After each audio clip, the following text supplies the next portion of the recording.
Join me right now on Kumite TV is the number 15th ranked UFC featherweight, Calvin Kattar. Welcome to the show, Calvin. 15th in climbing. Good to be on, man. Thanks for having All me. right, man, let's get into it right away. The rankings. You defeated Shane Burgos in a barn burner, and he's ranked number 13, man. Like, does that bog your brain a little bit? I mean, not since I know the deal with rankings, and everybody else that's a real MMA fan gets it. Rankings are just kind of for people to talk about, and with that ranking, it sure got people talking. But if when I handle business, June 8th, it all will be right. Before we get into that fight in June 8th, let's talk about your last fight late last year, UFC Moncton. You had an impressive first round finish over Chris Fishgold. He was the best lightweight in England before he signed to the UFC. Did you expect that fight to go a little longer?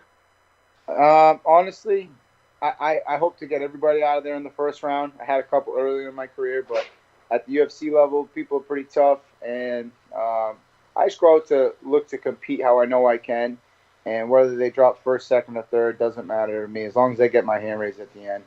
You were going into that fight off a decision loss to a top 5 guy, Moicano. What did you take from that experience to elevate yourself moving forward? Well, aside from the lessons in the fight, I was 2-1, and I hadn't renegotiated my contract.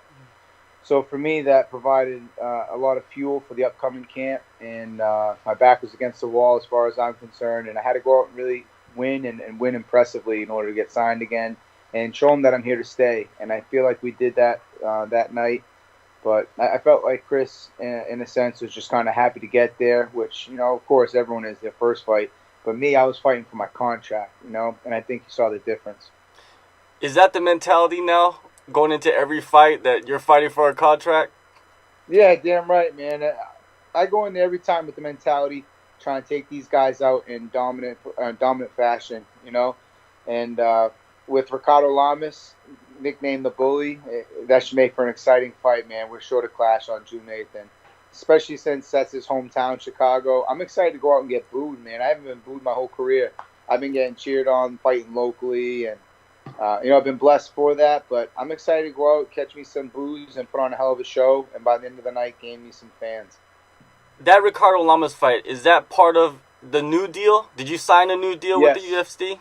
yes, I did. I got a 4-fight deal now, so he's the first fight on the contract, and now it's time to go out and get that win side. Before you got that Ricardo Lamas fight, I saw that in December you revealed that you wanted to fight Michael Johnson. That never panned out. What took you so long to get matched up? Man, I was trying to fight everybody. From the last fight from the previous fight to now, guys that I had agreed to fight, were saying that they weren't available, and then all of a sudden they're fighting each other. I'm just like sitting over here on the sidelines, trying to get in there, and we were patient, and now we're happy with what we have in front of us, and now it's just time to go out and perform like I know I can. Definitely. Well, it all works out always in the end. UFC 238 pay-per-view. Ricardo Lamas, he's ranked number 10, but it doesn't matter to you. He is a former title challenger, which is very important, man. It tests you Yep. at the highest level. Were you kind of surprised when you got this matchup? Uh, I mean, the guys that they were throwing around, anybody in the top 15, man, let's go. You know what I mean? They're all tough. Everybody's tough. You don't get in the UFC unless you're tough. I know what we have ahead of us, but being a former title challenger, that's great for me on a personal level, knowing that I'll go out and compete and test myself against guys that are fighting for the belt and show why I belong in those matchups, and that's what we have in front of us, and I'm just excited to go out and test myself with the guys that call themselves the best. It's been 7 months, almost 7 months since your last fight. Before you got into training camp mode, what did you get into? Did you get into something else? Did you train somewhere else? Anything? Well, lately, I try to stay in training camp mode, especially now that we're in the UFC. We have that contract. It's easier to be more of a professional year round, knowing that your next fight will be in the UFC, and contracted 4 fights. My next one will be in the UFC. So I'm just riding the momentum right now and doubling down on all my opportunities, and I'm excited to go out and just like I said, double down on all the opportunities and see what I can make of this run. And people, people don't give me, I feel like, the credit I deserve because they think I'm like just getting in there now. But uh, Ricardo Lamas took his first fight in 2007 or some shit like that. So did I. You know what I mean? He's fought maybe tougher talent.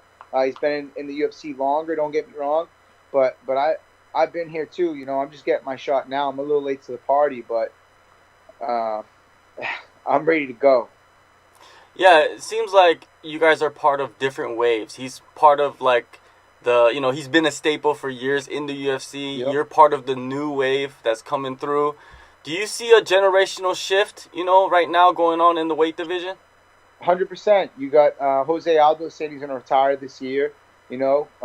Champ Max Holloway's bumping up. Shit's moving. You got all new names. It's a fresh list of names in that top 15. And so far, I've already fought 2 of them.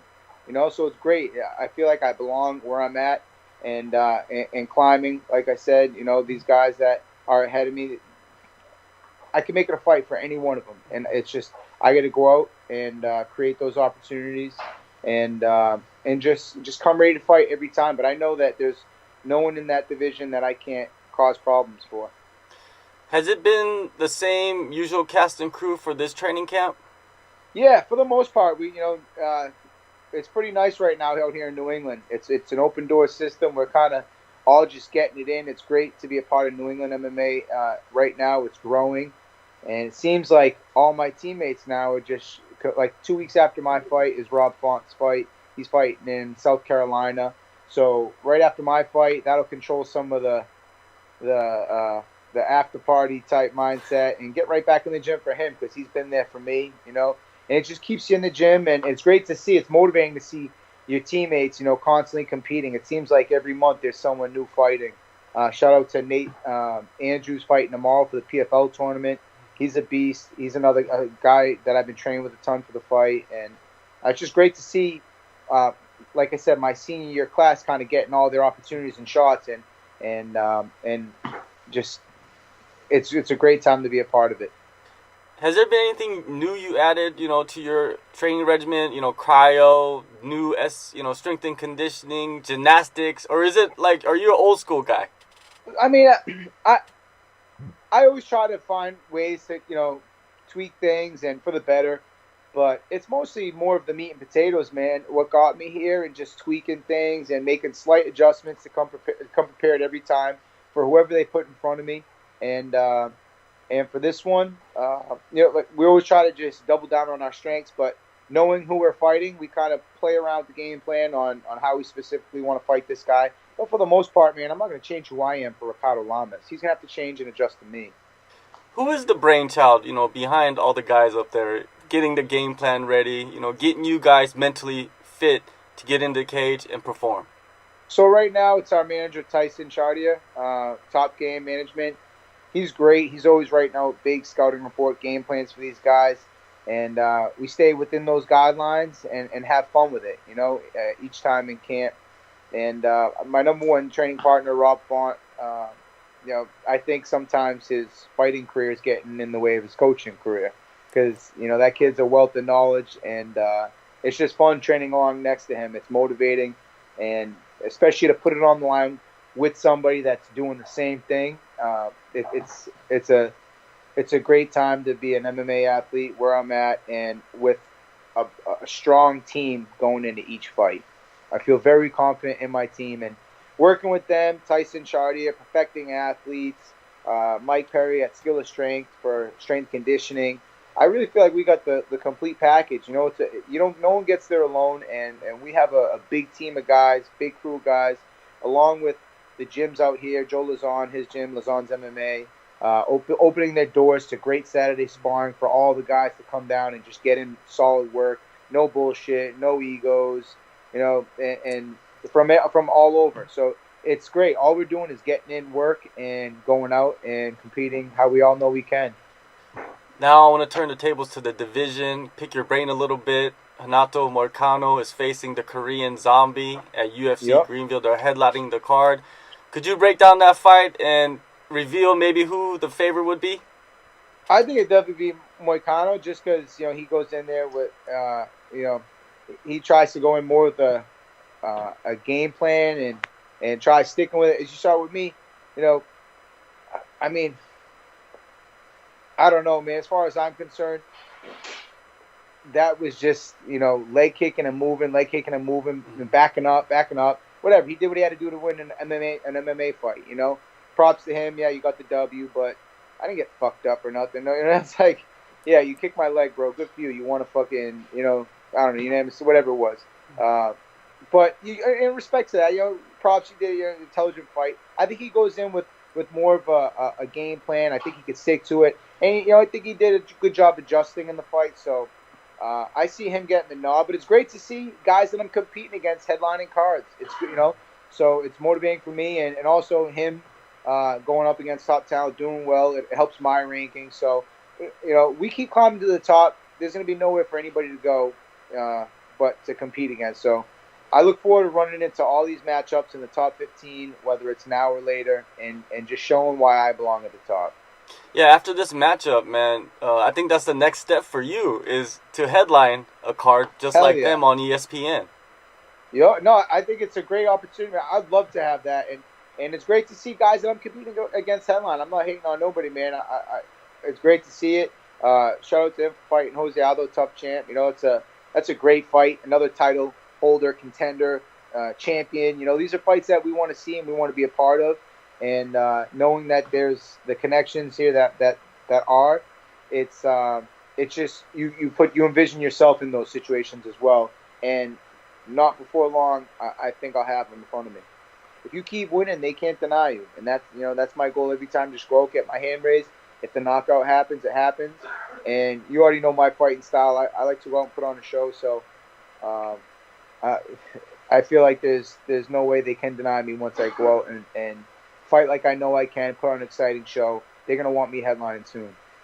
Yeah, definitely. And another big fight, man, that's going to happen soon. UFC 240 in July. Max Holloway is going to face Frankie Edgar. Yep. Who do you think is going to take this one? Max, the champ, man, he's a big guy for that division, man. He's got real rangy, real long. I feel like he can get the job done, but I do like Frankie Edgar, man. He's an OG in the game. How can you not like that guy? I'm just excited to be a fan for that one. But I would say I'd give the nod to Holloway in that one, especially coming off a loss. He's probably pretty hungry and going to go out and put on a show. He hasn't tasted a loss in how long. I think he responds well. But, with my Eat Clean Bro guys, I do got the Frankie Edgar meal prep inside the refrigerator, so I kind of feel bad not giving him the nod in that one. But it'll be a hell of a fight for sure.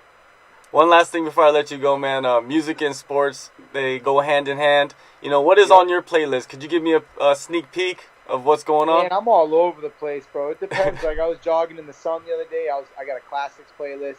I was listening to just old school classic songs. What the hell's on that playlist? I got some Billy Joel. I got some I got some what is it? I just got some crazy classic playlists when it's a nice day and I'm feeling like I want to keep it light.